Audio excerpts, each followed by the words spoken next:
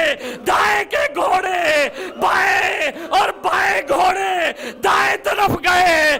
قاسم نے کہا چچا میری پسلیاں ٹوٹ رہی ہے. امام زمانہ نے زیارت ناہیہ میں کہا کہ سلام ہو اس شہید پر جس کے پسلیاں ٹوٹ گئی تھی, لاش پامال ہو گئی تھی.